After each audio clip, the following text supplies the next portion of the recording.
Chimney বোঝেন না। তখন মা বোনদের বলতাম এটা কি কাপড়, তখন এটা তো কাপড় না বাবা, এটার নাম হলো লেতা। লেতা বর্তমানে আমাদের বাংলাদেশে বিশ্বনবীর আদর্শ গ্রহণ না করে যারা নেতৃত্ব দেওয়ার চাই তারা নেতা না, তারা হলো লেতা। জোরে বলেন কথা ঠিক কি না? আমরা দরুদের মধ্যে পড়লাম আল্লাহুম্মা সাল্লি আলা সাইয়্যিদিনা মুহাম্মদ, আমরা তার উপর দরুদ শরীফ পেশ করছি যিনি হলেন আমাদের নেতা মুহাম্মাদুর রাসূলুল্লাহ সাল্লাল্লাহু আলাইহি ওয়াসাল্লাম। বিশ্বনবী বিশ্ব নেতা, এমন একজন নেতা দেখেন আমাদের নবীকে আল্লাহ তাআলা এক রাতে জান্নাতে ঢোকার তৌফিক দিয়েছিলেন। সুবহানাল্লাহ বলেন। আমাদের নবীকে নবী যখন জান্নাতের মধ্যে প্রবেশ করলেন লাইলাতুল মেরাজে, তখন ফেরেশতা জিবরাইল বললেন, ইয়া রাসূলুল্লাহ, আপনি যদি জান্নাত থেকে বের না হন আল্লাহ আপনাকে জান্নাত থেকে বার করে দিবে না। যদি না হন আল্লাহ দিবে না, যদি আপনি ইচ্ছা করে হন সেটা ভিন্ন কথা, কিন্তু আপনি যদি বার না হন আল্লাহ বার করে দিবে না। নবী বললেন, জিবরাইল তার দলিল কি? ফেরেশতা জিবরাইল বললেন, ওই যে দেখেন জান্নাতের দেওয়ালে লেখা আছে সালামুন আলাইকুম তিবতুম ফাদখুলুহা খালিদিন। আল্লাহু আকবার বলে কে ব্যাপার? আর খুশি কে? যারা আল্লাহু আকবার না বলতেছেন তারা কাকে খুশি করতেছেন?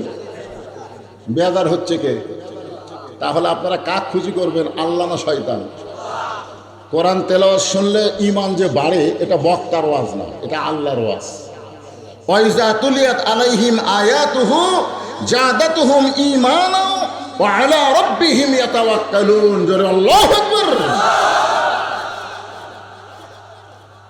পরে না, একসাথে বলা লাগবে। পরে বললে আলাদা জামাত হবে। মাইক মনে হয় একটু ভম ভম করতেছে, সাউন্ডটা দেখো তো বাবা। আমরা বুড়া মানুষ, বুঝলো না, আমাদের বলার তো সেরকম ভালো না, তোমার মাইকটা ভালো করা লাগবে। আগে খুব ছিল বাঁশির মতো, এখনকার আছে। বয়স যত হয়ে যায় তত কণ্ঠ দুর্বল হয়ে যায়। আমার কথা তো আপনার বুঝতে পারতেছেন? আলহামদুলিল্লাহ। আল্লাহ বলেছেন ফাদখুলুহা খালিদিন। কেউ যদি একবার জান্নাতে প্রবেশ করে আল্লাহ তাকে চিরস্থায়ীভাবে জান্নাত দিয়ে দেয়। তা আপনি যদি বের না হন আল্লাহ বার করে দিবে না, কারণ দুনিয়ার জীবনটা আপনার খুবই কষ্টের জীবন। আপনার বলেন তো আল্লাহ রাসূলের দুনিয়ার জীবন সুখের ছিল না কষ্টের ছিল? রাসূলের জীবনে কি আপনারা পড়েন? যেই বছর রাসূল মেরাজ করেছেন ওই বছর রাসূলের জীবনে 3টা কষ্ট। ওই বছরই 1 নম্বর কষ্ট হলো দরদের চাচা আবু তালেব মারা গেছেন। দরদের চাচা আবু তালেব মারা গেছেন। আল্লাহ রাসূল সেই চাচার সম্পর্কে হাদিস আছে। আল্লাহ রাসূল বলেছেন, মায়ের পেটে থাকতে আমি এতিম ছিলাম, কিন্তু দুনিয়াতে আসার পর আমি এতিম ছিলাম না। সাহাবীরা বললেন, ইয়া রাসূলুল্লাহ, আপনার তো বাবা নাই, আপনি তো এতিম। আল্লাহ রাসূল বললেন, ভাগ্যগুণে এমন একটা চাচা আমি পাইছি যে চাচা আমাকে এমন আদর সোহাগ করেছে, আমার যে বাবা নাই এটা আমি কোনোদিন বুঝবারই পারিনি। সোনাল বলেন। এই জন্য আবু তালেব কিন্তু মুসলমান হয়নি, তারপরেও বাংলাদেশের বহু মুসলমানের নাম আবু তালেব আছে না নাই? ধরে কার আছে না নাই? আপনার বলেন তো বাংলাদেশের কোন মুসলমানের নাম আবু লাহাব আছে? আছে নাই, কিন্তু আবু তালেব আছে কেন? আবু তালেবও কাফের, আবু লাহাবও কাফের। 2 কাফেরের মধ্যে এক কাফেরের নাম আবু লাহাব কেউ রাখে না, কিন্তু আবু তালেব বহু দেখা যায়। ধরে কারণ কথা ঠিক কিনা? কারণ একটাই, আল্লাহ রাসূল বলেছেন, চাচা আমাকে এমন ভাবে লালন পালন করেছেন আমার যে বাবা নাই এটা কোনোদিন বুঝতে পারি নাই। এই দরদের চাচা দুনিয়া থেকে বিদায় নিলেন। দরদের চাচা দুনিয়া থেকে বিদায় নেওয়ার কিছুদিন পর আল্লাহর নবীর দরদের বিবি দুনিয়া থেকে বিদায় নিলেন। দরদের বিবির নাম হলো খাদিজাতুল কুবরা। তিনি নবীকে অত্যন্ত দরদ করতেন। এই কারণে রাসূল যতদিন খাদিজা জীবিত ছিলেন ততদিন দ্বিতীয় কোনো বিবাহ করেননি। একবার খাদিজা বলেছিলেন, ইয়া রাসূলুল্লাহ, আমার সঙ্গে সংসার করতে করতে আপনার যৌবন শেষ হয়ে গেল, কারণ আপনার যখন 25 ছিল আমার তখন 40 ছিল। তা আমি তো মরিও না, আপনিও বিয়া করেন না, তা আপনি না হয় একটা বিয়া করেন। আল্লাহ রাসূল বলেন, খাদিজা, আপনি যতদিন দুনিয়াতে জীবিত থাকবেন আমি ততদিন দ্বিতীয় কোনো বিবাহ করতে পারবো না, কারণ আপনি হলেন আমার দরদ। জোরে খান সুবহানাল্লাহ। এই দরদের বিবি খাদিজা দুনিয়া থেকে বিদায় নিলেন। চাচা দুনিয়া থেকে বিদায় নেওয়ার কিছুদিন পরে, এর কিছুদিন পরে আল্লাহ রাসূল নিঃসঙ্গ হয়ে কলেমার দাওয়াত নিয়ে গেলেন তায়েফে। তায়েফের মানুষেরা কলেমা তো গ্রহণ করেইনি, বরং নবীকে এত পাথর নিক্ষেপ করলেন, নবীর গোটা দেহ রক্তাক্ত হয়ে গেল। এর কিছুদিন পরে আল্লাহ রাসূলকে আল্লাহ তাআলা আরশে নিয়ে গেলেন। জোরে কান সুবহানাল্লাহ। তাহলে বোঝা গেল কয়টা কষ্ট। 3টা কষ্টের পরে নবীকে কি নিচে রাখলেন না উপরে নিয়ে গেলেন? কি জন্য নিয়ে গেলেন? আজকে বাংলাদেশে 16-17 বছর হাসিনার কষ্টের ভিতরে বাংলার মুসলমান জীবন কাটাইছে। জোরে কোন কথা ঠিক কিনা? আমি কিন্তু মুসলমানের কথা বলেছি, আমি মুনাফিকের কথা বলিনি। কারণ মুনাফিক যখন যে আসে সেই দিকে যায়। জোরে কোন কথা ঠিক কিনা? কিন্তু মুসলমান তো সব জায়গায় যাওয়ার পারে না। যাই বলে আয় রে সেই দিকে যাই রে, বুঝা শোনা নাই রে, এরা হলো মুনাফিক ভাই রে। আর যাই বলে আয় রে, বুঝা শোনা যাই রে, ডাক দিলেই যায় না, আগে দেখে ডাকটা ঠিক আছে কিনা, এরা হলো মুসলমান। জোরে বলেন কথা ঠিক কিনা? এত নির্যাতনের পরেও 24-এর 5ই আগস্ট বাংলাদেশে একটা পরিবেশ তৈরি হয়ে গেল, যে বলতে 41 সালের আমাক নামাই খেয়ে আল্লাহকে 24-এ তোর খেল খতম। জোরে কোন কথা ঠিক কিনা? কত দেখলাম স্টেজে 2 জন টানে ধরে তোলা লাগে, কোনো মতো মাইক পাওয়ার পরেই বলে খেলা হবে খেলা হবে। খেলবার গেলে মাজাত বল লাগবে। জোরে কোন কথা ঠিক কিনা? আর একটা নারায়ণগঞ্জের সন্ত্রাসী কথাই কথাই বলতো খেলা হবে। কোথায়? একটু মনোযোগ দিয়ে শুনবেন। আল্লাহ তাআলা নবীকে স্বস্তি দিলেন, আরশে আজিমে নিয়ে গেলেন। আল্লাহ তাআলা আমাদেরকে স্বস্তি দিবেন যদি আরশের কিতাব আমরা সংসদে নিতে পারি। লাওহে মাহফুজ এমন এক জায়গায় সংরক্ষিত ছিল, যেটা দুনিয়াতে হুদাল্লিল মুত্তাকিন, মুত্তাকিদের জন্য আল্লাহ হেদায়েত স্বরূপ দান করলেন। এইটা শুধু ওয়াজের মাহফিলে রাখলে হবে না, মসজিদ মাদ্রাসায় রাখলে হবে না, এটা আগামীতে সংসদে নিয়ে যাওয়া লাগবে। জোরে বলেন কথা ঠিক? আশা করা যায়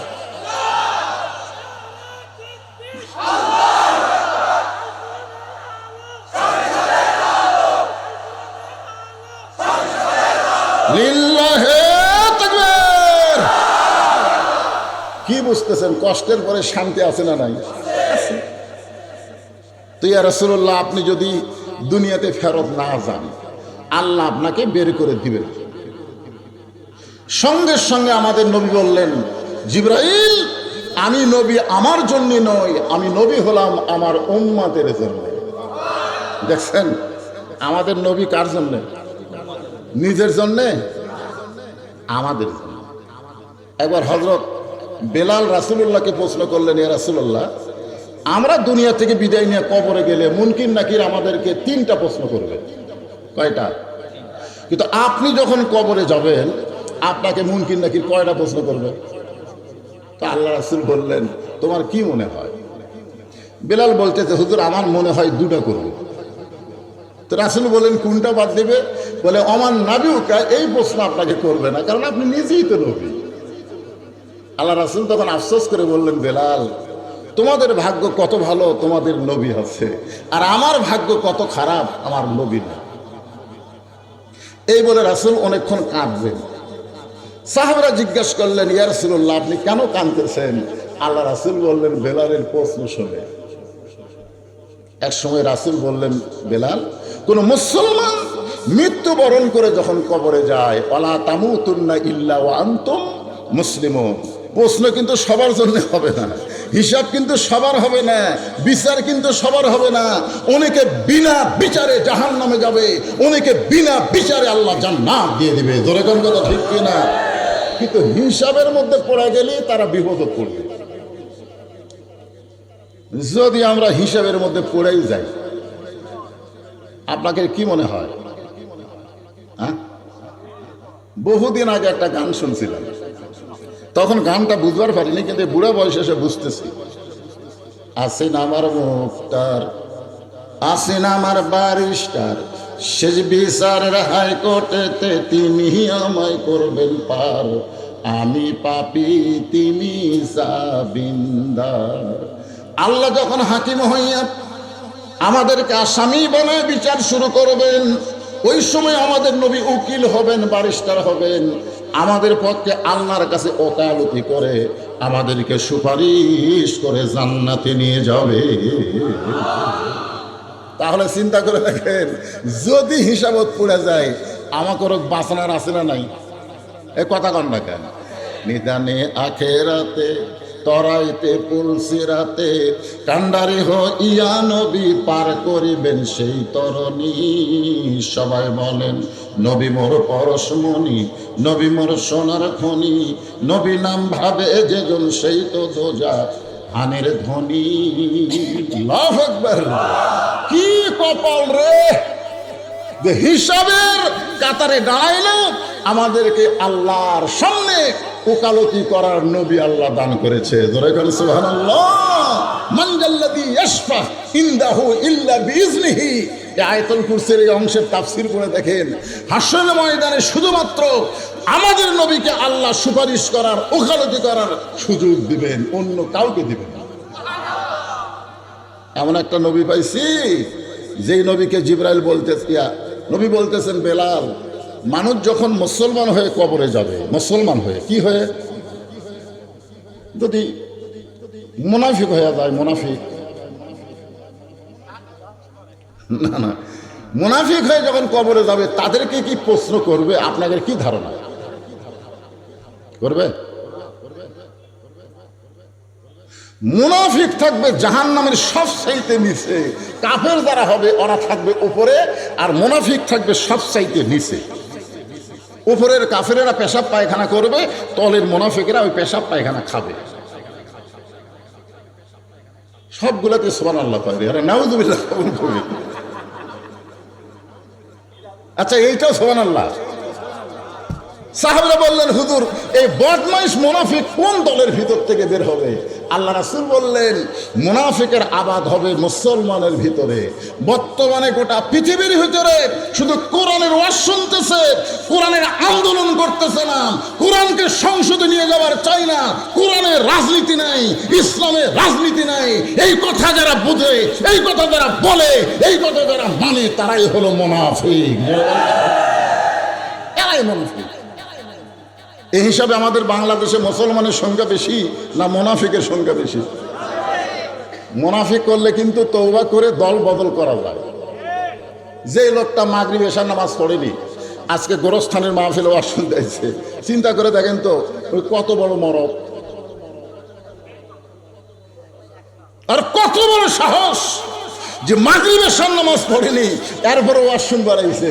ওই ফজর পর্যন্ত বাঁচবে তার কোনো গ্যারান্টি। তো যেই লোকটা ইচ্ছা করে মাগরিব পড়লো না, এশা পড়লো না, ফজর আগে মারা গেল, তাকে আপনারা জানাজা করে এই গোরস্থানের মধ্যে দাফন করলেন। মাশাআল্লাহ। কি আর কবরে কোনো মুনকির নাকির আসবে না, কারণ লা সালাত আলা ঈমানা, যার নামাজ নাই তার ঈমানই নাই, তার ঈমান নাই, তার আবার কিসের প্রশ্ন রে? যে বেটা ভর্তি হয়নি, ছাত্রই হয়নি, তার আবার পরীক্ষা কি? তোর কোন কথা ঠিক কি না? লা সালাত আলা দীনা, যার নামাজ নাই তার কোনো ধর্মই নেই। বাইনাল আবদি ওয়াল কুফরি তারকুস সালাত, বান্দার কাফের মধ্যে পৃথক করার জিনিসটার নামই হলো নামাজ। মান তারাকা সালাত মুতাম্মিদান ফাকাত কাফারা, ইচ্ছা করে একটা ওয়াক্ত যারা নামাজ বাদ দিবে, ইচ্ছা করে, অবশ্যই তারা কুফরি করবে। এখন আপনাকে এই গোরস্থানে বেয়ানামাজির কবর আছে না নাই? মহাবিপদ। আজকের ওয়াজ শোনার পরে আপনারা সতর্ক হবেন। কারণ আগামীতে কোরআন যদি পার্লামেন্টে যায় 1 নম্বর কাজই হচ্ছে পদ্মা সেতু নির্মাণ করা, মাদক মুক্ত সমাজ গড়া, বাল্য বিয়ে বন্ধ করা, এইরকম বহু কাজ থাকবে। কিন্তু 1 নম্বর কাজ হচ্ছে আকামুস সালাত, আগে নামাজ কায়েম করো। ধরে কোনো কথা ঠিক কি না? কারণ নামাজ যখন বাংলার যুবকেরা কায়েম করবে, আমাদের বুড়ার কথা বাদ দিলাম, যখন হবে চামড়া ঢিল, আল্লাহর সাথে এমনি মিল। সারা জীবন ঘুষের চাকরি করে বুড়া বয়সে ওই তওবা করতেছে, আল্লাহ আমি আর জীবনে ঘুষ খাবো না, আল্লাহ আমি আর জীবনে ঘুষ খাবো না। 2 কান্দে 2 ফেরেশতা, আল্লাহ আমাকে একটু বাইর করে দাও তো, আর কান সারা চল মারি। যতদিন ঘুষের চাকরি করছে ততদিন তওবা করেনি, আর বুড়া হয়ে কান দিচ্ছে চাকরি আছে। যখন হবে চামড়া ঢিল, এমনি আল্লাহর সাথে মিল দিবি। তোরে কোন কথা ঠিক কিনা? কিন্তু যাদের চামড়া টাইট আছে, এই যুবকদের বলতেছি বাজান, যখন নামাজ বাংলাদেশে কায়েম হবে 3টা পুরস্কার তোমরা সাথে সাথে পাবা। 1 নম্বর পুরস্কার হলো ইন্নাস সালাতা তানহানিল ফাহশাই ওয়াল মুনকার। নামাজই পারে মানুষকে যাবতীয় খারাপি থেকে, বেহুদা কাজ থেকে হেফাজত করতে। ধরে করেন সুবহানাল্লাহ। আজকে তোমাদের হাতে যে মোবাইল আছে, ইচ্ছা করলেই দরজা জানলা বন্ধ করে তোমরা খারাপ ভিডিও দেখতে পারবা। যে বাপ মা ঘুমাইছে, বাড়িতে কেউ চেতন নেই, আমি একলাই চেতন দেখি রে, এই মনে করে তুমি খারাপ ভিডিও দেখতে পারবা। কিন্তু তুমি যদি 5 ওয়াক্ত নামাজি হও, তখন তোমার ঈমান বলবে সবাই ঘুমায় গেল, আল্লাহ ঘুমায়নি, কেউ না দেখলো আমার আল্লাহ দেখতেছে। ধরে কোন কথা ঠিক কিনা? সঙ্গে সঙ্গে তোমার মধ্যে এমন তাকওয়া, এমন ভয় সৃষ্টি হবে, ওই খারাপ ভিডিও পরিবর্তন করে তুমি আস্তাগফিরুল্লাহ বলে ভালো দেখার চেষ্টা করবে। ফালিয়াবুদু রাব্বা হাযাল বাইত, ওই ঘরের মালিকের তুমি গোলাম হয়ে যাও। আল্লাহ বলেছেন আতআমাহুম মিন জু'ইন ওয়া আমানাহুম মিন খাউফ। সঙ্গে সঙ্গে তোমাকে আরো 2টা পুরস্কার দেওয়া হবে। 1 নম্বর পুরস্কার হলো তোমার রিজিকের কোনো পেরেশানি করা লাগবে না, রিজিকের দায়িত্ব আল্লাহর হাতে। ধরে কোন কথা ঠিক কি না? 2 নম্বর পুরস্কার হলো 3 দিকে ভারত ঘিরে আছে, তোমার অন্তরে কোনো সময় ভারতের ভয় হবে না, আমেরিকার ভয় হবে না, তোমার অন্তরে অ্যাটমের ভয় থাকবে না, তোমার অন্তরে কোনো পারমাণবিক অস্ত্রের ভয় থাকবে না। ওয়া আমানাহুম মিন খাউফ, সমস্ত ভয় থেকে ইব্রাহিম নবীর জন্য যেমন নমরুদের আগুনের চুলা শান্তির বাগান বানায় দিছে, আল্লাহ আমাদের জন্য ওই কাফেরদের অস্ত্রকে মিষ্টি বাঙ্গি তরমুজ বানাই দেবার পারে। ধরে কোন কথা ঠিক কিনা? বিশ্বাস করতে হবে সমস্ত ক্ষমতার মালিককে। ওয়া আলা কুল্লি শাইইন কাদির, প্রত্যেকটা বিষয়ের উপরে একমাত্র ক্ষমতা হচ্ছে আমার আল্লাহ। আল্লাহ রাসূল বললেন, বেলাল, মুসলমান হয়ে কেউ যখন কবরে যায় তখন মুনকির নাকির তাকে 3টা প্রশ্ন করবে। কিন্তু আমি নবীর যদি কবরই না হয়, এখন বুঝলেন? আমি নবীর যদি মৃত্যুই না হয়, কবর যদি না হয়, তাহলে প্রশ্ন কেমনে হবে? যারা বুঝমান সাহাবী, উলুল আলবাব, তারা সবাই মুস্কি মুস্কি হাসতেছে। ভাগ্য করে আমরা এমন একটা নবী পাইছি যেই নবীর উপরে দরুদ পড়ার সঙ্গে সঙ্গে একদল ফেরেশতা দৌড়ে মদিনায় যায়, রাসূলের দরবারে দাঁড়ায় বলে, ইয়া রাসূলুল্লাহ, আজকে পাবনার অমুক মাহফিলে আপনার ভক্ত পাগলগুলা আপনার উপর দরুদ শরীফ পেশ করেছে, এই দরুদগুলো আপনি জমা নেন। তাহলে কি বুঝলেন? মরে আছে, কথা কয় না। ইসলামের আলো জ্বলায়া দিয়া নবী ঘুমায়া আসেন সোনার মদিনায়। ভাগ্য করে আমরা একটা নবী পাইলাম, যেই নবী বলেছেন, জিবরাইল, আল্লাহ যদি আমাকে জান্নাতে থাকার জন্য ঢুকতে বলতো, আমি জান্নাতে প্রবেশ করতাম না। আল্লাহ যদি বলতো, হুজুর আপনি জান্নাতে থাকেন, আমি জান্নাতে প্রবেশ করতাম না। আমি সেই দিন জান্নাতে প্রবেশ করব যেদিন আল্লাহ তাআলা আমার সমস্ত উম্মতিনীকে জান্নাত দিয়ে দিবে। এইটা শোনার পরে যারা সুবহানাল্লাহ খাবেন না, তারা কি বুঝতে পারলেন না? তাহলে চিন্তা করেন, আমাদের নবী এমন একজন নেতা, যেই নবী নেতা জান্নাতে গেল আমাদের কথা বলে না। আর বর্তমানে যেই নেতার পিছনে চামচাগিরি করতেছেন, ওই নেতা সংসদে গেলেই হয়তো আপনাদের কথা ভুলে যাবে, সমস্ত টাকা মারা বেগম পাড়ায় বাড়ি বানাবে। যেরকম কথা ঠিক কিনা?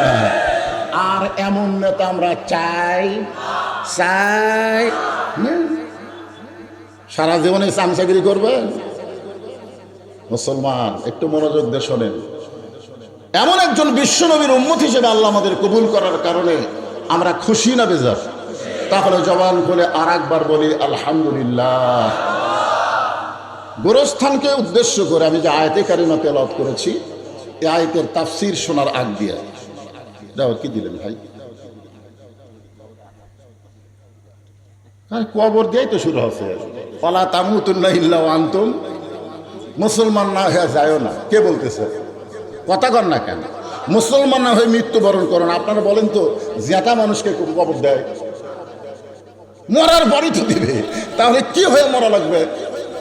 মুসলমান হয়ে আপনি মরেই যান, আপনার কবর হবে না তো। কবরে আযাব তো দূরের কথা, আপনার কবর হবে না।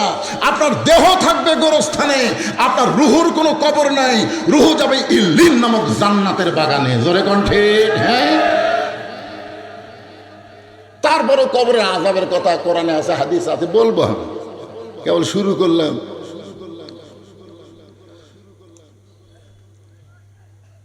হ্যাঁ, একটু মনোযোগ দিয়ে শোনেন। যে কোরআন থেকে আমরা তাফসীর শুনবো আয়াতের উপরে, এই কোরআনের মধ্যে কোনো সন্দেহ, এই কোরআনে কোনো ধোঁকা, এই কোরআনে কোনো গোঁজামি। আচ্ছা, আমার কথা কি ঠিক মতো শুনতে পাচ্ছেন? তাহলে নাই শব্দটা আসতে হচ্ছে। এই কোরআনে কোনো সন্দেহ, এই কোরআনে কোনো ধোঁকা, এই কোরআনে কোনো গোঁজামিল। কিন্তু বর্তমান যে সংবিধান দিয়ে আমাদের বাংলাদেশ চলতেছে, এই সংবিধানের মধ্যে সন্দেহ, গোঁজামিল, ধোঁকা। সেই সংবিধানকে একদল বলতেছে পবিত্র সংবিধানের বাইরে যাওয়া যাবে না, সংবিধানকে সমুন্নত রাখতে হবে। ওই শয়তানেরা আল্লাহর কোরআন সম্পর্কে কিছুই বলে না, মানুষের তৈরি লেখা সংবিধানকে ওরা পবিত্র সংবিধান বলে। এরাই হলো মুনাফিক। ধরে কোন কথা ঠিক না? আজকে সংবিধান কি? আরো জোরে বলেন। যেই কোরআনকে লক্ষ্য করে আল্লাহ বললেন, অনুনাজ্জিলু মিনাল কুরআনি মা হুয়া শিফাউ ওয়া রাহমাতুল লিল মুমিনিন। ওয়া রাহমাতুল লিল মুমিনিন, আলামিন না, মুমিনিন, শুধুমাত্র মুমিনদের জন্য কোরআনকে আল্লাহ যাবত রোগের রোগ মুক্তি হিসাবে নাজিল করেছেন।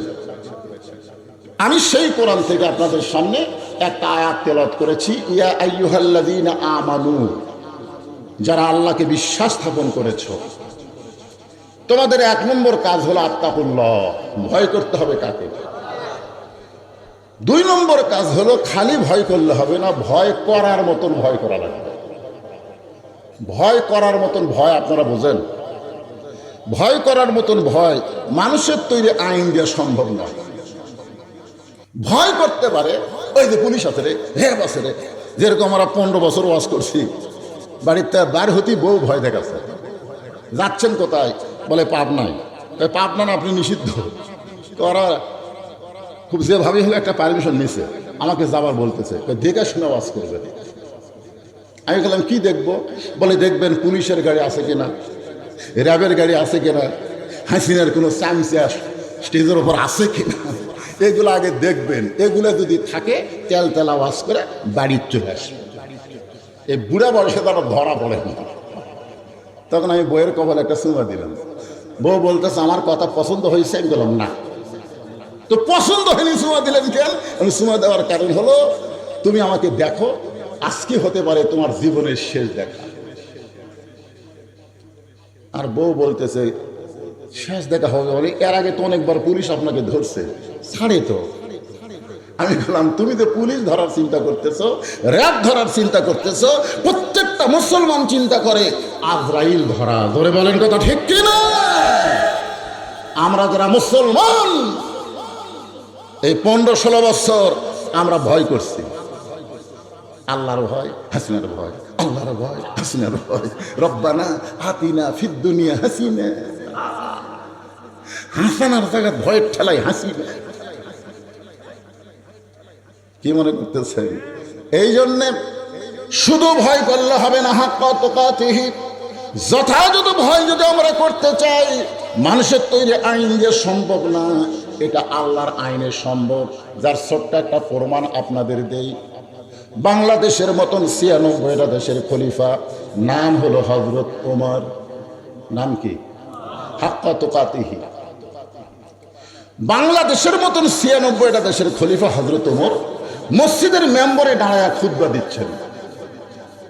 এমন সময় একজন মুসল্লি, একজন সাহাবী দাঁড়িয়ে বলতেছে, ইয়া আমির আল মুমিনিন, আপনার খুতবা আমরা শুনবো না। ইয়া আমির আল মুমিনিন, আপনার খুতবা আমরা শুনবো না, আমি শুনবো না। এ কথা বললে বোঝা যাইত ওই একলাই বাজি। যখন বলেছে আমরা শুনবো না, ওমর ফারুক বললেন, আমার অপরাধ। বলে, আপনার অপরাধ হলো আমাদেরকে খাটো পাঞ্জাবি দিয়া আপনি লম্বা জুব্বা পরে খুতবা দিচ্ছেন। বাংলাদেশের মতন ৯৬টা দেশের খলিফা, মানে অর্ধ জাহানের খলিফার জুব্বা লম্বা দেখে খুতবা শুনবে না। ওমর ফারুক ছোট বাচ্চার মতন কান্না শুরু করে দিলেন। হাক্কা তুকাতিহি, যথাযথ ভয় কারে বলে একটু চিন্তা করেন। এমন সময় আব্দুল্লাহ ইবনে ওমর বাবার পাশে দাঁড়িয়ে বললেন, নবীর সাহাবীরা রে, মাথা তোলো, আমার বাবার দিকে একবার তাকাও। প্রত্যেকটা সাহাবী বলতেছে না, আমাদের খাটো পাঞ্জাবি দিয়ে যে লম্বা জুব্বা বানাইছে তার দিকে আমরা তাকাবো না, তার দিকে আমরা তাকাবো না। আব্দুল্লাহ বলতেছে, ঠিক আছে, আমার বাবার দিকে না তাকালেও আমার দিকে তাকাও। সমস্ত সাহাবীরা তাকায় দেখে আব্দুল্লাহ। আব্দুল্লাহ বলে, দেখো, খাটো পাঞ্জাবি হলেও তোমরা নতুন কাপড় পরছো, কিন্তু আমার পরনে নতুন কোনো কাপড় নাই। ওসমান গনি বললেন, আব্দুল্লাহ, আজকে জুমার দিনে তুমি নতুন কাপড় না পরে পুরাতন কাপড় পরছো কেন? আব্দুল্লাহ বলতেছে, আমি যদি আজকে নতুন কাপড় পরতাম তাহলে আমার বাবার জুব্বা লম্বা হতো না। যেদিন থেকে আমার বাবা মদিনার খেলাফতের দায়িত্ব পাইছে, সেদিন থেকে আমার বাবা হলো খাদেম, মানুষের সেবক। জোরে বলেন সুবহানাল্লাহ। তোমরা যখন আরামে ঘুম পাড়ো, আমার বাবার তখন ঘুম নাই। আজকে আল্লাহর কোরআন নিয়ে যারা সংসদে যাবার চায়, এক সময় ৪ জোটের সরকার 2টা মন্ত্রী দিছিল। জোরে কোন কথা ঠিক কিনা? 2টা মন্ত্রীর বহু দোষ অন্যায় ভাবে তারা দিল, কিন্তু অনুবীক্ষণ যন্ত্র দিয়ে খুঁজেও 2 টাকার দুর্নীতি তারা বের করতে পারলো না। মাঝে মধ্যে ফেসবুকে দেখবেন, মুজাহিদ সাহেবকে দেখা যায় অফিসের মধ্যে বাড়ি থেকে ভাত এনে খাইতেছে। একটা মন্ত্রী হয়ে বাড়ির ভাত খায়। একটু আল্লাহর ভয় কারে কয় চিন্তা করেন। ওমর ফারুক যেদিন থেকে মদিনার খলিফা হয়েছে, আব্দুল্লাহ বলতেছে, আমার বাবা সেদিন থেকে রাত্রেবেলা ঘুমায় না, সারা রাত মানুষের দুঃখ কষ্ট নিজের চোখে দেখে বেড়ায়। কে কেমন আছে, কে ঘুমাইতেছে, কে ঘুমায় না। হঠাৎ হযরত ওমর দেখতে পায় মরুভূমির মধ্যে একটা তাঁবু, ওই তাঁবুর মধ্যে কি যেন জ্বলতেছে। ছোট্ট 2টা বাচ্চা মা মা বলে কাঁদতেছে, আর মা বলতেছে, গোস্ত সিদ্ধ হলেই তোমাদের খাবার দিব। ওমর ফারুক চিন্তায় পড়ে গেলেন। দুম্বার গোস্ত হলে বড় জোর 8 ঘন্টা লাগবে, উটের গোস্ত হলে বড় জোর 1 ঘন্টা লাগতে পারে, কিন্তু এত গভীর রাত হয়ে গেল, এখন পর্যন্ত গোস্ত সিদ্ধ হয় না। এটা কেমন মা? সন্তানের প্রতি কি তার দয়া নাই? আস্তে করে তাঁবুর নিকটে গিয়ে বললেন, মা, এই গভীর রাত পর্যন্ত তোমার গোস্ত সিদ্ধ হয় না, তোমার বাচ্চা 2টা ক্ষুধার জ্বালায় কান্দে, তোমার কি দয়া লাগে না? মেয়েটা বলে, পথিক, আমার বাড়ি হলো ইয়ামিন দেশে, আমি শুনতে পাই না মদিনার খলিফা ওমর অত্যন্ত ভালো মানুষ। আমার 2টা এতিম বাচ্চাকে নিয়ে আমি উমরের দরবারকে লক্ষ্য করে রওনা দিলাম, কারণ আল্লাহ কোরআনে বলেছেন, আরাআইতাল্লাযী ইউকাযযিবু বিদ্দীন ফাযালিকাল্লাযী ইয়াদুল ইয়াতীম ওয়ালা ইয়াহুদ্দু আলা তুআমিল মিসকিন। আল্লাহু আকবার।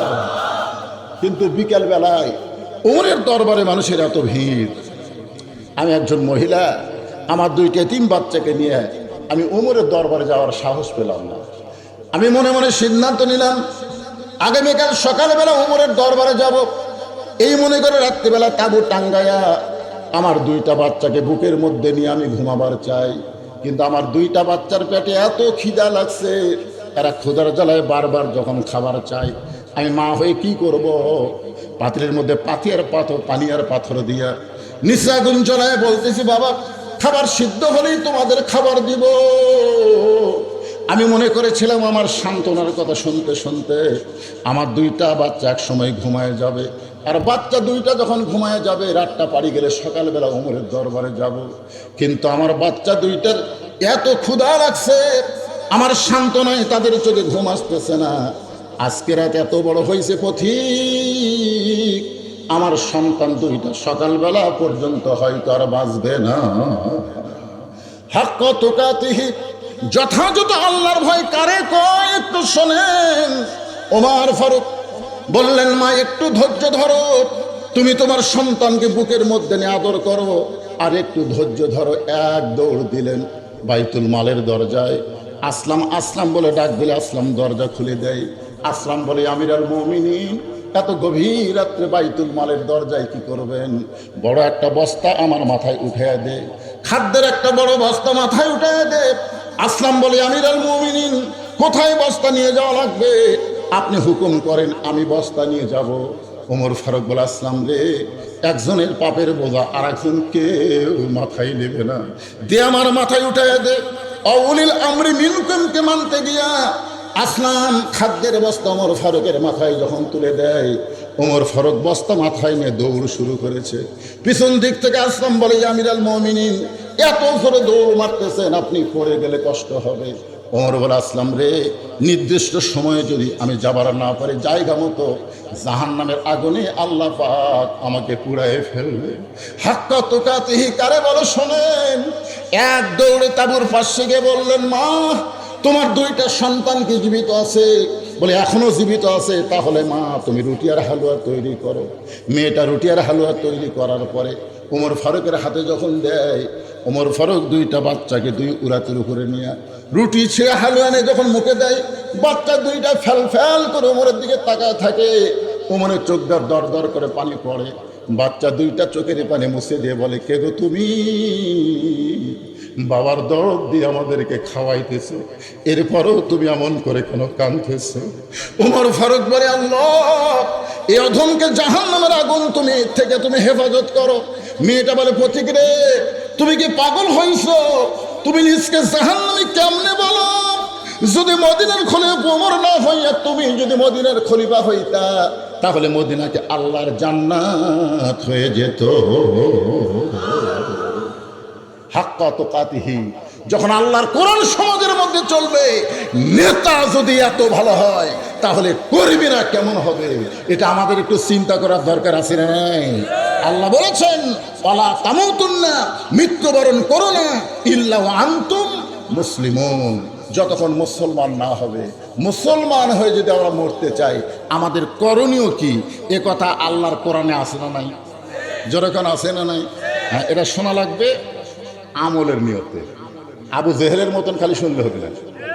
আবু জেহেল তো আপনার তো বসার ব্যবস্থা আছে, মাশাআল্লাহ, আসতেছেন, বসতেছেন, মন চাচ্ছে উঠতেছেন, মেলার যা ঘুরে ঘুরে আবার আসতেছেন। এটাই তো পাবনার নিয়ম। মাহফিল যত বড়, মেলা তার চাইতে বড়।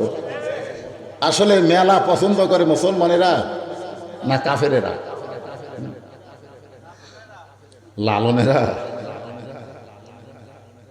وقال الذين كفروا لا تسمعوا لهذا القرآن والغوا فيه لعلكم تغلبون।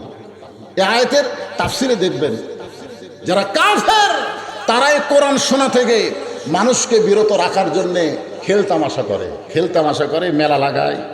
ওই জায়গায় যারা এখনো আছে, এই মেলাটা যদি না থাকতো, তাহলে ওই মানুষগুলো হয় বাড়ির যাইতো, না হয় কোরআনের মাহফিলে আসতো। জোরে কথা কন না গায়ে। কিন্তু মাঝখানে ওদের আটকাই দিলে। এমনও কিছু শ্রোতা আছে যারা কোরআনের মাহফিলে আসবেই না, ওখানে এসে ওখান থেকে বাজার করে চলে যাবে। আগামীকাল বলবে, মেলা খুব বড় লাগছিল রে। মেলার গল্প তো কে শুনবে? কোরআনের মাহফিলের খবর কি? ওই দিক যাওয়ার টাইম পাইনি ভাই।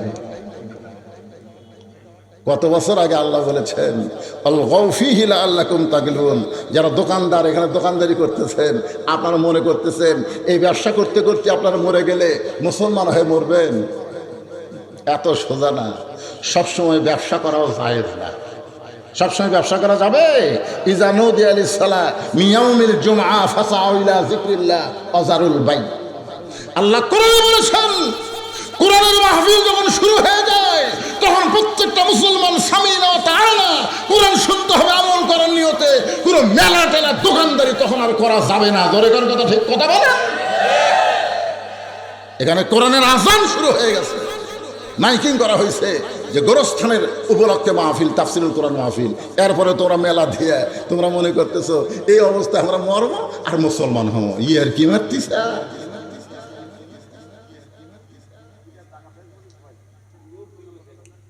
মুসলমান হয়ে মরতে হবে। আল্লাহ বলেছেন মুসলমান না হয়ে মরো না। এখন মুসলমান হয়ে মরতে গেলে আমাদের করণীয় কি, এ বিষয় নিয়ে আমি কিছু কথা বলবো। আপনারা কি আবু জেহেলের মতন শুনবেন না আবু বকরের মতন? আবু জেহেল শুনছে, শুনেছে মানে সেই রকম। আপনার তো বসার জায়গা পাচ্ছেন, আর বসার জায়গা পায় না। দাঁড়ায়া চোরের মতন সারা রাত কোরআন তেলাওয়াত শুনছে। সকালবেলা গিয়ে হঠাৎ মুখ ফসকে বার হয়ে গেছে, এত সুন্দর কোরআনের বাণী, রাতটা কোন দিক দিয়ে গেল আমি বুঝবারই পারিনি। সুবহানাল্লাহ। কারণ কথাটাকে আবু জেহেল কোরআনের বিরুদ্ধে কইছে। কোরআন শুনতে ভালো লাগে না, এত সুন্দর কোরআনের বাণী, রাতটা কোন দিক দিয়ে গেল আমি বুঝবারই পারিনি। তো আবু সুফিয়ান বলতেছে, নেতা, যে কোরআন শুনতে রাত কোন দিক দিয়ে তাই বোঝা যায় না, সেই কোরআন ধরলে অসুবিধা কি? মানে শুনলেই যদি এত মজা, তাহলে এরকম ধরলে ক্ষতি কি? আপনার বলেন তো, এখানে যত মুসলমান আপনারা আছেন সবাইকে এই কোরআন ধরছেন না? সবাইকে হাত তুলবার বলতেছি না। এই হাইকোর্ট কন, সুপ্রিম কোর্ট কন, তার চাইতো বড় একটা আদালত আপনার ভিতরে আছে, যার নাম হলো বিবেক। কেন মুরব্বী উঠলেন কেন বাবা, কি হলো? আচ্ছা আচ্ছা ঠিক আছে। এটা কি ভাই, কি দিয়েছেন? আদা লাগে না? বুড়া হয়েছে আদা চাবাতে চাবাতে। শোনেন, তো এখন পেশাব লাগলে যাবেন, অসুবিধা নেই। কিন্তু আমি যে আয়াতে কারিমা তেলাওয়াত করে শোনালাম, এই কোরআনকে মুমিনদের যাবতীয় ঔষধ হিসাবে আল্লাহ তাআলা রোগ মুক্তি হিসাবে নাজিল করেছে, এই কথা কি আপনাদের বিশ্বাস হয়? তাহলে পেশাব লাগার পরে যদি আপনি একটু ধৈর্য ধরেন, যেমন আরে আল্লাহর কোরআন শুনবো, পেশাব করার যাব না, এই নিয়তে খালি বসে থাকবেন, কিছুক্ষণ একটু মিন শাররিল ওয়াসওয়াসিল খান্নাস, আপনার ভিতরে শয়তান বলবে যা যা করে যা, কিন্তু আপনি দরকার হলে কি পেশাব করবো, আমি যাব না, এই নিয়ত করে যারা বসে থাকবেন, বিশ্বাস করেন এই কোরআনের ওসিলায় পেশাব জাতীয় যত ব্যারাম আছে আল্লাহ ভালো করে দেবে। পেশাব জাতীয় যত ব্যারাম আছে ভালো করে দিবে কে? আল্লাহ। আমি যুবকদের বলতেছি, বাবা যুবক, পেশাব জাতীয় ব্যারাম যদি তোমাকে শুরু হয়, তোমরা যতই ইন্ডিয়ার হালবার খাও, বউ কিন্তু তোমাকে থাকবে। এই জন্য বুড়া মানুষেরা উঠতে পারে, একটা যুবক আজকে ওঠা যাবে না, কারণ মুসলমান হয়ে আমরা মরবার চাই। ধরে কোন কথা ঠিক? হ্যাঁ, আসেন। এখন আবু সুফিয়ান বলতেছে, যেই কোরআন শুনতে এত ভালো লাগে সেই কোরআন ধরলে অসুবিধা কি?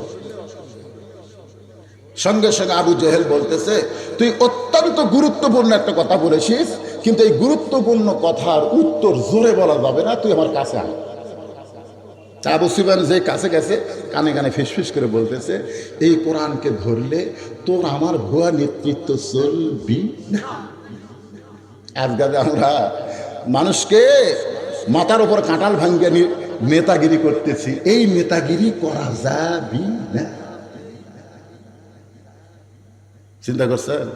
আজকে যারা আবু জেহেলের মতন নেতা, তারাই চাবে বাংলাদেশে কোরআন দিয়া চলা যাবে না। ধরে বলেন কথা ঠিক কি না? তারা মরে গেলে কোরআন খতম দিয়ে বেহেশত যাবি, এ ধান্দা আছে। মরে গেছে, এখন বেটা মাদ্রাসাত গেছে, বাপ মরিছে, বেটা মাদ্রাসাত গেছে। হুজুর কি সুর! দেখবেন যারা বিপদত পড়ে কিন্তু হুজুরও খুব সম্মান করে, যখন করে কি করে না, কি সুর! হুজুর বের হয়ে এসে বলতেছে, বাবা কি হয়েছে? আমার বাবা মারা গেছে, আপনার গ্রুপকে নিয়ে আপনি আসেন, আমার রুহের বাবার রুহের মাগফিরাতে 3 খতম কোরআন সে পড়ে। এখন কতগুলো হুজুর কি করবে? না গেলেও বিপদ। হুজুর গ্রুপ নিয়ে গেছে, 3 খতম কোরআন দিয়ে দোয়া করতেছে রব্বানা যালামনা। আল্লাহ বলতেছে কবুল করা যাবে না, কারণ কোরআন কারো মরার পরে খতম দেওয়ার জন্য আমি আল্লাহ নাজিল করিনি। কোরআন মরা মানুষের কোনো কিতাব না, কোরআন হলো জীবিত মানুষের হেদায়েতের কিতাব। জোরে বলেন কথা ঠিক কি না? মরে গেলে কোরআন খতম দেওয়া জান্নাত, জীবিত অবস্থায় কোরআনের বিরুদ্ধে চারণ করছে। জীবিত অবস্থায় বজলু শীতকে কোরআনের মাহফিল করতে পাবনায় দেয় নাই, আমার আগামীকাল মাহফিল ছিল পাবনায় সর্দি, ওটা বাতিল করেছে আপনাকে এক নেতা। কি জীবিত অবস্থায় তুমি কোরআনের হক কথা শুনবা না, কোরআনের মাহফিল করবা দিবা না, আর মরার পরে তোমার জন্য কোরআন খতম দিয়ে জান্নাত, ইয়ার কি মারতেছে আল্লাহর সাথে? ঠিক বললেও ঠিক, না বললেও ঠিক। জোরে কোন কথা ঠিক কিনা?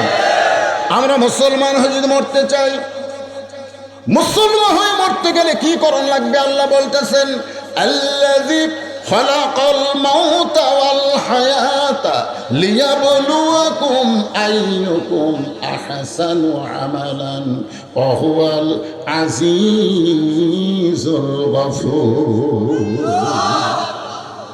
তোমাদের মৃত্যু এবং হায়াতকে আমি আল্লাহ সৃষ্টি করেছি পরীক্ষা করার জন্যে। মনোযোগ দেন, কিসের জন্যে? পরীক্ষা করার জন্যে। মৃত্যু আর হায়াতকে আমি আল্লাহ সৃষ্টি করেছি। দুনিয়াতে যাওয়ার পরে মৃত্যু যদি তোমাদের না থাকতো, আমি আল্লাহ তোমাদের পরীক্ষা করতাম না। কিন্তু মৃত্যু তোমাদের অতি নিকটে। আপনারা বলেন তো, আমাদের সবচাইতে নিকটতম জিনিসের নাম কি? আরো জোরে কন। এখানে এমন কোন ব্যক্তি আছেন যে লোকটা দাঁড়িয়ে বলতে পারেন হুজুর আমি বাড়ির থেকে আসছি, ওই বাড়িতে আমি যাবই? বলেন তো, একজন দাঁড়িয়ে বলেন তো হুজুর কি মনে করছেন? পারবেন? এক পলকের নাই ভরসা, মিশে সকল আশা, কখন বুঝি দারুণ ঝড়ে ভাঙবে তোমার বাসা। মিশে মায়ায় বন্দি থাইকা করলাম কত খেলা, পশ্চিমে তাকায়া দেখো তোমার ডুইবা গেছে বেলা। ভাইজান, এই জন্য আল্লাহ বলেছেন খালাকাল মাউতা ওয়াল হায়াতা, মৃত্যু এবং হায়াতকে আমি আল্লাহ সৃষ্টি করেছি লিয়াবলুয়াকুম, তোমাদেরকে পরীক্ষা করার জন্য। আর পরীক্ষার সাবজেক্টের নাম হলো আইয়ুকুম আহসানু আমালা। পরীক্ষার বিষয়টা হলো সুন্দর আমল। সুন্দর আমল যদি আপনারা করেন তাহলে কবর যায় কোনো আযাব হবে না। এখন সুবহানাল্লাহ বলার আগে সুন্দর আমলটা কি এটা শোনা লাগবে, ঠিক কিনা বলেন? আমরা তো আমল করতেছি। আপনার কেন্দ্রীয় মসজিদে আপনি জোহরের নামাজ পড়বেন সামনে কাতারে, নিয়ত ভালো না খারাপ, কিন্তু পায়ের মধ্যে 2000 টাকার জুতা আছে, তখন আপনি মসজিদের দরজার যায় কি করবেন? আল্লাহর ভয় আগে করবেন না চোরের ভয় আগে করবেন? চোরের ভয় কিন্তু আপনার অন্তর আগে আসবে। জুতার দাম 2000 রে, এই জুতার দরজার তুলে তো, তখন আপনি আল্লাহর ঘরের সামনে কাতার নামাজ পড়বেন। সেই লোকটা চোরের ভয়ে জুতা হাতত নিলেন। আমল হচ্ছে কিন্তু সুন্দর হচ্ছে না। মুয়াজ্জিন সাহেব জিজ্ঞাসা করতেছেন কার ভয়? আল্লাহর ভয়। জুতাকে চোরের ভয়। এখন আপনারা বলেন আল্লাহর ভয় চোরের ভয় একই কলিজার মধ্যে যদি রয়, তার কোনোদিন আমল সুন্দর হয় না। কেবলমাত্র একমাত্র ভয় করা লাগবে কার? আরো জোরে বলেন আল্লাহ। কেবলমাত্র একমাত্র আল্লাহর ভয় করতে গেলে চুরি করলে কি শাস্তি সেইটা বুঝে আল্লাহর আইনে নাই? জোরে কেন আছে না নাই? চুরি করলে শাস্তি যদি আজকে আল্লাহর বাংলাদেশে চালু থাকতো তাহলে শুধুমাত্র জুতা কেন, সোনার টোপলাও যদি আপনি মসজিদ দরজায় রাখেন, চোর অবশ্য যাবি, চোর যাবি, আস্তে আস্তে হাত দিয়ে যাবি, মন বলবি সোনার টোপলা লে, ইমান বলতেছে, মন বলতেছে লে, ইমান বলতেছে মন লিবার চাবি, ইমান বলবে হাত কেটে দিব।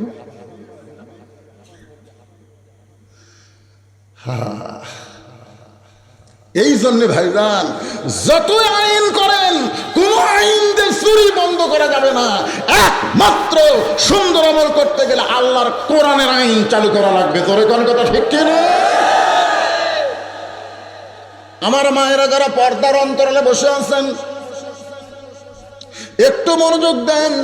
এতক্ষণ পর্যন্ত আপনাদের কোনো ওয়াজ করি নাই, কিন্তু আল্লাহ তাআলা আইন করলেন, অকরনা ফি বুয়ুতিকুন্না ওয়ালা তাবাররাজনা তাবাররুজাল জাহিলিয়াতিল উলা। এদিকে তাকান, এদিকে তাকান। আইয়ুকুম আহসানু আমালা, সুন্দর আমল। রাসূল ফাতেমার ঘরে গেলেন। ফাতেমা মুখ গোমরা করে বসে আছে। আল্লাহ রাসূল বললেন, মা তোমার মুখটা গোমরা কেন? তো বলতেছে, আমি বিশ্ব নবীর মেয়ে, আর আমাকে এমন একটা গরিবের সাথে বিয়ে দিয়েছেন যার সকালে খাবার থাকলে দুপুরে রাত্রে থাকে না, রাত্রে যদি কোনোদিন থাকে দিনের বেলা থাকে না। এইরকম করে দুনিয়ার থাকা যায়? আল্লাহ রাসূল বললেন, ফাতেমা তোমার কি কখনো মনে হয় যে তুমি বিশ্ব নবীর মেয়ে হওয়ার কারণে আল্লাহ তোমাকে জান্নাত দিবে? কথা হচ্ছে দুনিয়ার। আর রাসূল বলতেছেন কোথাকার? কথা কন না কেন? জান্নাত কি দুনিয়া না আখিরাত? দুনিয়াতে যদি রব্বানা আতিনা ফিদ দুনিয়া হাসানা ওয়া ফিল আখিরাতি হাসানা, দুনিয়া যদি সুন্দর না হয় তার কোনোদিন আখিরাত সুন্দর হবে না। আজকে যদি আমরা আখিরাতকে সুন্দর পাবার চাই, বাংলাদেশকে সুন্দর করা লাগবে। জোরে কোন কথা ঠিক কিনা? হ্যাঁ। আল্লাহ রাসূল বললেন, ফাতেমা তোমার কি কখনো মনে হয় তোমার বাবা বিশ্ব নবী বলে আল্লাহ তোমাকে জান্নাত দেবে? ফাতেমা চমকে উঠছে। রাসূল বললেন, চমকে উঠলে কেন মা? ফাতেমা বলে, বাবা আমার বাবা বিশ্ব নবী হওয়ার কারণে আল্লাহ কি আমাকে খাতির করবে না? রাসূল বললেন, ফাতেমা যদি তোমার কখনো মনে হয় আমার বাবা বিশ্ব নবী বলে আল্লাহ পাক আমাকে খাতির করবে, তাহলে তুমি ভুল করেছো, তুমি ভুল বুঝেছো। জান্নাতে যদি যাবার চাও তাহলে জান্নাতের আমল করে তোমাকে জান্নাতে যেতে হবে। এই খেয়াল করেন, জান্নাতের আমল করে যাওয়া লাগবে। লিয়াবলুয়াকুম আইয়ুকুম আহসানু আমালা, সুন্দর আমল কারে কয় বোঝানোর জন্য বলতেছি। ফাতেমা বললেন, বাবা জান্নাতে যাবার গেলে কি আমল করতে হবে? রাসূল বললেন, বেশি আমল করা লাগবে না, মাত্র 4টা আমল করবা। জোরে কোন কয়টা? মেয়েদের জন্য কিন্তু বেশি আমল নাই। আমার মায়েরা আপনারা অনেক ছাড় পেয়েছেন, আপনাদের জন্য আমল কম। মাত্র 4টা আমল করা লাগবে। 1 নম্বর হলো 5 ওয়াক্ত নামাজ পড়া লাগবে। 24 ঘন্টায় নামাজ পড়া লাগবে না, 24 ঘন্টার মধ্যে 5 বার নামাজ পড়লেই নামাজের হক আদায় হয়ে যাবে। সুবহানাল্লাহ। আল্লাহ রাসূল বললেন, ফাতেমা সারা বছর রোজা রাখা লাগবে না, বছরে 1 মাস রমজান মাসে রোজা রাখলেই চলবে। সারা বছর রোজা রাখার দরকার নাই। অনেক মেয়ে মানুষ দেখবেন রোজা রাখে, স্বামীর খেয়াল নাই। কঠিন মাঘ মাসে, পৌষ মাসে স্বামী চাচ্ছে রাতের বেলা খেলা করা কঠিন, যে ঠান্ডা, দিনের বেলা একটু খেলবার চাই। আমি খেলার কথা বললাম, আপনার অ্যাঙ্গেলে বুঝালেন। তো গোসল করার আগে স্বামী বলতেছে, গো আসো একটু খেলি। বউ বলতেছে, আমি রোজা। স্বামীর কলজাত পানি থাকে, তুই রোজা আসিস, কি রোজা? নফল রোজা। আল্লাহ রাসূল বলেছেন, ফাতেমা আল্লাহর পরে কাউকে যদি সেজদা দেওয়ার হুকুম থাকতো তাহলে আল্লাহ বলতো স্বামীর পায়ে সেজদা করো, কিন্তু আল্লাহ ছাড়া কাউকে সেজদা দেওয়া যাবে না। এখান থেকে বোঝা গেল আল্লাহর পরেই মেয়েদের কাছে সবচাইতে দামি হলো তার স্বামী। বলে কোন কথা ঠিক কিনা? একমাত্র ফরজ ইবাদত আল্লাহর হুকুম, আর নফল ইবাদত যতগুলো করবার চান স্বামীর হুকুম নেওয়া লাগবে। রোজা আপনি রাখবেন, স্বামীর হুকুম দেবেন না? স্বামী যদি খেলবার চায়। এই জন্য আল্লাহ নবী বললেন, ফাতেমা 12 মাসে 1 মাস রোজা থাকবে। 3 নম্বর আমল হলো স্বামীর চাহিদা মতো খেদমত করবা। তোমার ইচ্ছা মতো খেদমত করলে হবে না, স্বামী যদি চায় তাহলে খেদমত করবা। সুবহানাল্লাহ। বর্তমানে আলুর যে দাম, বগুড়ার লোকেরা নিয়ত করছিল যে আলু রাখতেছি স্টোরের মধ্যে, বস্তাকে 100 টাকা করে লাভ হলে 1000 বস্তা থসে। কিন্তু এখন স্টোরের মালিক বলতেছে আলুগুলা নিয়ে যাও ভাই, মাইকিং করতেছে কার আলু ভাই, নিয়ে যাও ভাই। আলুওয়ালা কানের মধ্যে তুলে দিয়ে খালি সস্বর করে আর হয়ে যায়। আচ্ছা চিন্তা করেন, লাভের আশায় আলুগুলা স্টোরে রাখছে, এখন সে আলু লসের মধ্যে গেছে। এখন বউ যদি আসে খালি ঘোষ ঘোষ করে খেদমত করবার চাই, স্বামী তো বুঝবার পারতেছে তোর খেদমতের নিয়ত কি, জোরে কোন কথা ঠিক কিনা? স্বামীকে তাও বউ খালি কাছে আসে। আল্লাহ রাসূল বললেন স্বামী কাছে না ডাকলে বউ কাছে যাওয়া যাবে না। আর স্বামী ডাকলে একমাত্র ফরজ ইবাদত ছাড়া যত ইবাদত আছে সেই ইবাদতকে বাদ দিয়ে স্বামীর কাছে যাওয়া লাগবে। সুবহানাল্লাহ। একমাত্র ফরজ ইবাদত বাদ দিয়ে যদি বউ নফল নামাজের নিয়ত করে আর স্বামী যদি ডাকে রোকেয়া, তাহলে নামাজ বাদ দেওয়া লাগে কি গো। আর যদি ফরজ নামাজের নিয়ত করে তখন স্বামী যতই ডাকুক উত্তর দেওয়া যাবে না, কারণ আগে আল্লাহ। জোরে কোন কথা ঠিক কিনা? কতগুলো বউ দেখবেন হঠাৎ কারেন্টের ফ্যান লিবে দিয়ে বন্ধ করে দিয়ে তাল মাকার বাতাস করতেছে। স্বামী কই কে গো, কি হলো, কারেন্ট গেল? না কারেন্ট আছে তো। তো কারেন্ট থাকতে তুমি ফ্যানের বাতাস বাদ দিয়ে তাল মাকার বাতাস করো কেন? বলে আপনার পায়ের তলে আমার জান্নাত। কোন এক হুজুর ওয়াজ করছে স্বামীর পায়ের তলে বইয়ের জান্নাত, এটা কিন্তু ভুয়া হাদিস। মায়ের পায়ের তলে সন্তানের জান্নাত, মায়ের পায়ের তলে জান্নাত শুধু মেয়েদের পায়ের তলে, সেই মেয়ে যদি মা হয়। কোন মরদ মানুষের পায়ের তলে জান্নাত নেই। এই কথাটা সবাই ঠিক কন, ঠিক কন। স্বামীর পায়ের তলে বইয়ের জান্নাত, এটা ভুয়া। বলতেছে আপনার পায়ের তলে জান্নাত, এজন্য আপনার খেদমত করে আমি জান্নাতে যাবার চাই। কিছুক্ষণ পরে বাম হাতে পাকা হাঁকাই, ডান হাত দিয়ে কপাল টিপতেছে। স্বামী কয় কে গো, এত খেদমত কেন? বলে আমি তাপিসি রাবিয়া হবার চাই, আপনার খেদমত করে জান্নাতে যাওয়ার চাই। স্বামী বললেন দেখ আল্লাহ আমাকে একটা বউ দিছে রে, ভালো বউ পাওয়া হলো ভাগ্যের ব্যাপার। কারেন্টের ফ্যান বন্ধ করে তাল পাকার বাতাস করে এরকম বউ পাওয়া কি ব্যাপার? কিছুক্ষণ পরে বউটা কাঁদতেছে হঠাৎ। স্বামী কয় কি হলো? এমনি এমনি কাঁদতেছি, এই কয়ের বাতাস। স্বামী কয় কি হয়েছে? এমনি। আরে কি হয়েছে কও? আমার খেদমত করে আবার কাঁদতেছ কারণ? বলে কান্দার কারণ হলো তোমার বুড়া বাপ আর বুড়ি মা। তুমি যখন ব্যবসা করতে যাও, চাকরি যাও, বাহিরে যাও, তখন তোমার বুড়া বাপ আর বুড়ি মায়ের অত্যাচারে আমার কলিজা জ্বলে যায়। এই বুড়া বুড়ির সঙ্গে যদি তুমি থাকবার চাও তাহলে আল্লাহর রাস্তায় আমার বাপের বাড়ি থাকে যাও। আর আমার সঙ্গে যদি জান্নাতের সংসার করবার চাও তাহলে বুড়া বুড়ি বাদ দেওয়া লাগবে, অমা আলাইনা ইল্লাল বালাগ। এখন তুমি কোনটা আমল করবা? কো এখন তুমি কোনটা আমল করবা? তুমি যদি বাপ মার সঙ্গে থাকবার চাও তাহলে আমার বাপের বাড়ি ফেরত দাও। আর আমার সঙ্গে যদি জান্নাতের সংসার করবার চাও পাকা হেঁটাই, তাহলে তোমার বাপ মা বাদ দেওয়া লাগবে, অমা আলাইনা ইল্লাল বালাগ। আমার যা দায়িত্ব ছিল আমি ওয়াজ করে শেষ করছি, এখন তোমার ওয়াজ কি? আল্লাহর কোরআন বলতেছে লিয়াবলুয়াকুম আইয়ুকুম আহসানু আমালা, সুন্দর আমলের তোমাকে পরীক্ষা করা হবে। এই সময় তোমার সুন্দর আমল কি? সুন্দর আমল খুঁজবার গেলে বর্তমান সংবিধানের মধ্যে নাই, আল্লাহর কোরআনের মধ্যে আছে। ওয়াকাযা রাব্বুকা আল্লা তা'বুদু ইল্লা ইয়্যাহু ওয়া বিল ওয়ালিদাইনি ইহসান। এখন সুন্দর আমল যদি করতে চান তাহলে আল্লাহর কোরআন বলে দিচ্ছে এই বউকে তুমি যদি সকালবেলা ছাইড়া দাও, বিকেলবেলা বিয়ে করলে তোমার বউয়ের অভাব হবে না। সকালবেলা তোমার বউ যদি মরে, বিকালবেলা তুমি বর যাত্রী নিয়ে বিয়ে করবার পারবা। কিন্তু যে বাপ মার বিরুদ্ধে বলতেছে এই বাপ মা যদি মারা যায় কিয়ামত পর্যন্ত কাঁদবে, ওই বাপ মাকে আর ফিরে পাবে না। এখন তুমি চিন্তা করে দেখো তোমার কোন আমল পরীক্ষার মধ্যে পড়েছে। সঙ্গে সঙ্গে স্বামী লাভ উঠবে। বউ মনে করতেছে হয়তো বাপ মা কবি আজ থেকে আপনাকে সাথে নাই, এই মনে করছে বউ। স্বামী লাভ দেটে বলতেছে ব্যাগ টোপলা যা আছে সাইজ কর, ব্যাগ টোপলা তোর যা আছে সাইজ কর। বউ কয় এত গরম হলেন কেন? আইয়ুকুম আহসানু আমালা, আমি সুন্দর আমলের পরীক্ষাতেছি। কে রে তোকে আমি তালাক দিয়া 3 তালাকের গাড়ি চড়ে তোর বাপের বেড়ে পেটা দেবো রে, আমি বিকালে বিয়ে করবো। বাংলাদেশে মরদের বইয়ের অভাব নাই, ধরে কথা কন না কেন ভাই? মরদ মানুষের বইয়ের অভাব নাই, বইয়ের অভাব নাই। তো বুড়ি কিন্তু মরদ যারা হোক আপনাদের বাপ মায়ের অভাব আছে না নাই? ধরে করে আছে না নাই? বইয়ের কাছে বইয়ের মাও বসে আছে।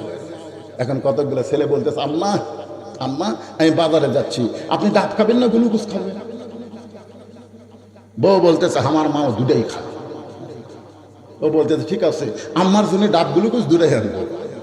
এই বলে ব্যাগ নিয়ে বাজারে যাচ্ছে, দরজাত মা খাড়া হয়েছে, মায়ের দিকে না তাকায় নিচের দিকে তাকে যাচ্ছে। মা বলতেছে গত সপ্তাহে 10 টাকার পান কিনে দিছিস, এখন আমার পান ফুরে গেছে, হাটত যখন যাচ্ছিস বাবা আমার জন্য 10 টাকার পান কিনিস। ছেলে বলতেছে খালি খাই খাই করো, এই জন্যই তোমার দিকে তাকাই না। শাশুড়ির জন্য ডাব কিনবে, গ্লুকোজ কিনবে, আর মায়ের জন্য 10 টাকার পান কিনতে খাই খাই করে।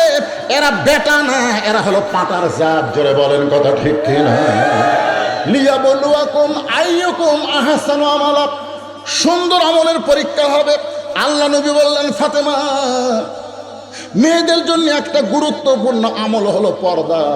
এই পর্দাটা নামাজের মতন ওয়াক্ত নেই, এই পর্দাটা বছরে 1 মাস রোজার মতন না, এই পর্দাটা মাঝে মধ্যে স্বামীর খেদমত করবা এমন না, এই পর্দাটা হলো সব সময় আমল করা লাগবে, সব সময়। এখন দাদির গাওয়াত বোরকা আছে, নাতনির গাওয়াত নাই। দাদির গাওয়াত বোরকা আছে, নাতনির গাওয়াত নাই। কে দাদি বোরকা পরছেন কেন? মরা লাগবি ভাই, মরা লাগবি ভাই, বোরকা ছাড়া উপায় আছে? আপনারা বলেন তো পর্দা কি মরার জন্যে? আপনাকে এলাকায় মেয়ে মানুষ মরে গেলে কয় কাপড় দেন? কথা কয় না।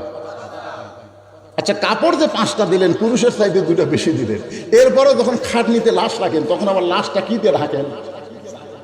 কেন চাদর দেন?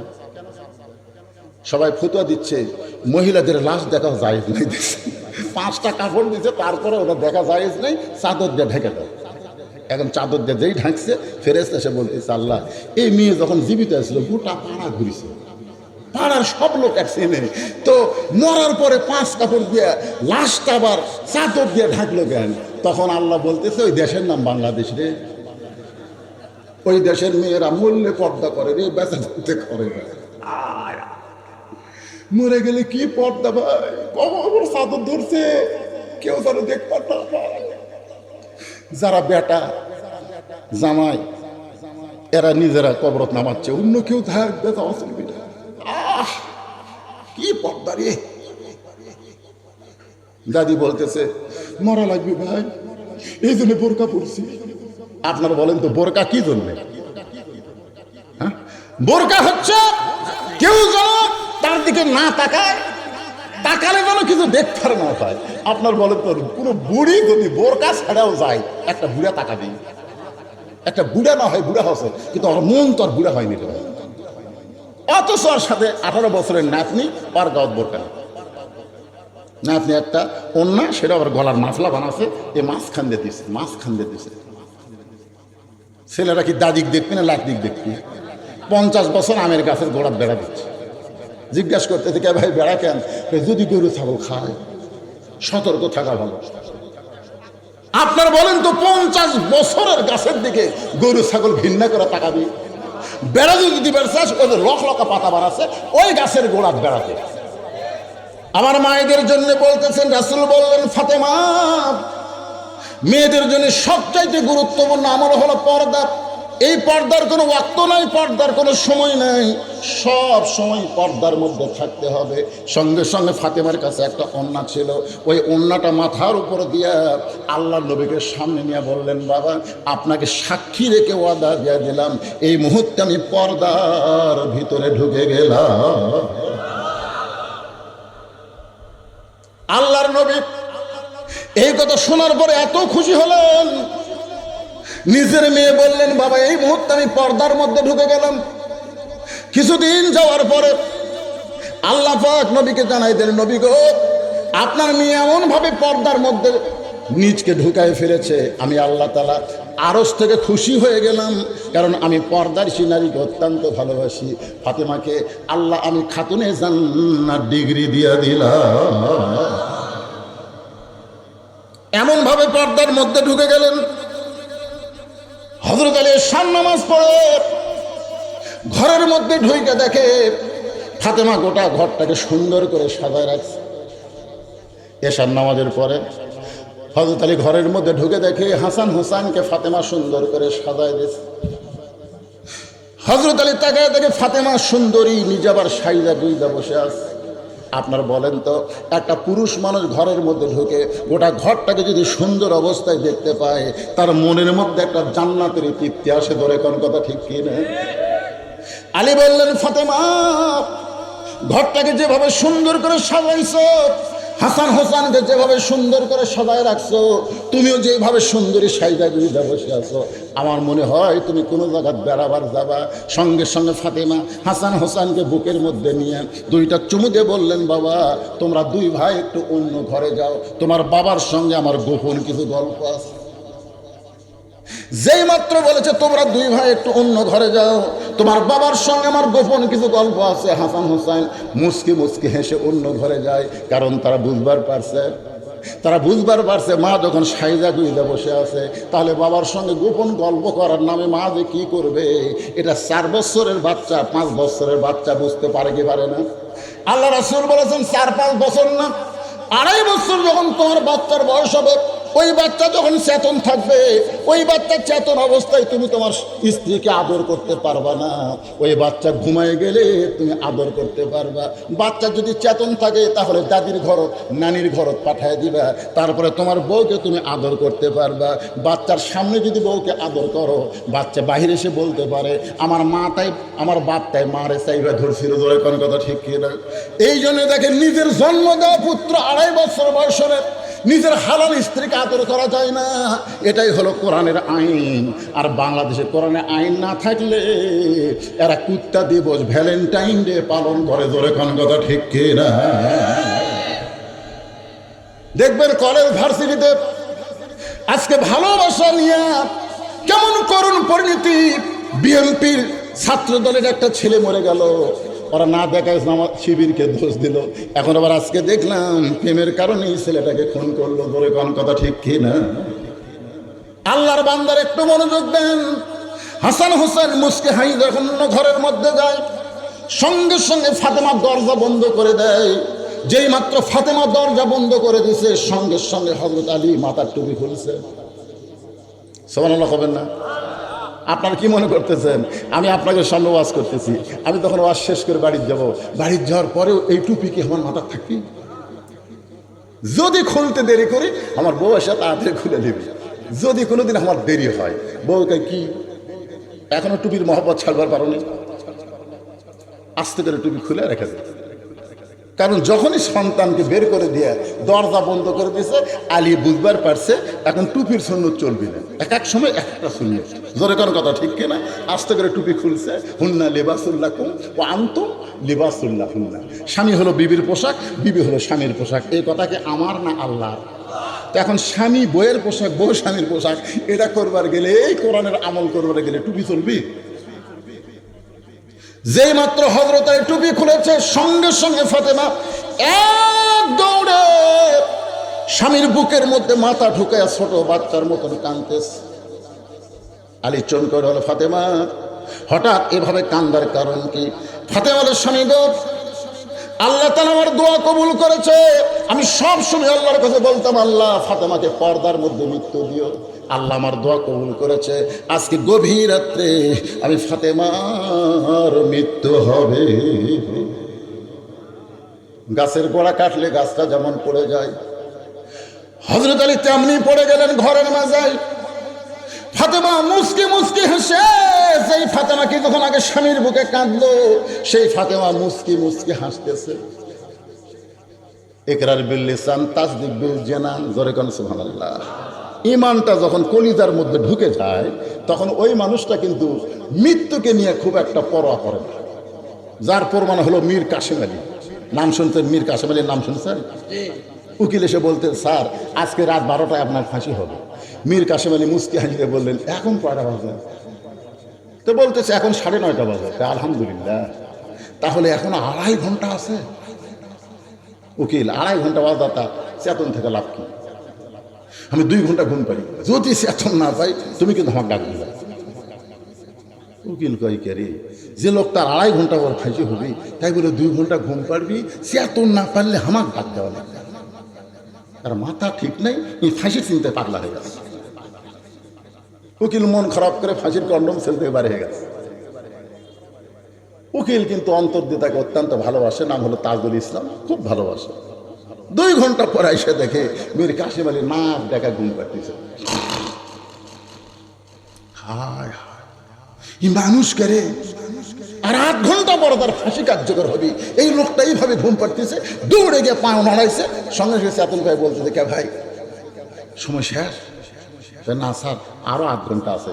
আলহামদুলিল্লাহ, মুসকে হাসিতে বললেন আলহামদুলিল্লাহ। উকিল বলে, স্যার 8 ঘন্টা পরে আপনার ফাঁসি কার্যকর হবে। মীর কাসেম আলী বলতেছে, এখনো অনেক সময়। ওযু করে 2 রাকাত নামাজ পড়ে কোরআন শরীফের সূরা মুলক আর মুজাম্মিল তেলাওয়াত করে ফাঁসির কন্ডম ছেড়ে সবচাইতে সুন্দর পাঞ্জাবি গায়ে পরে চিরুনি দিয়ে মাথার চুল হাসড়ায় বলে, দেখো তো উকিল আমারে কেমন লাগতেছে।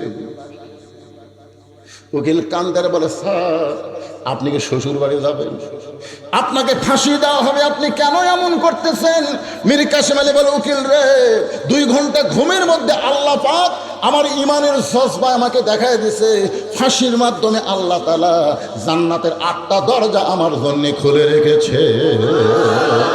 ওয়ালা তাকুলু লিমান ইউকতালু ফি সাবিলিল্লাহি আমওয়াতুন বাল আহইয়া ওয়ালাকিন লা তাশউরুন।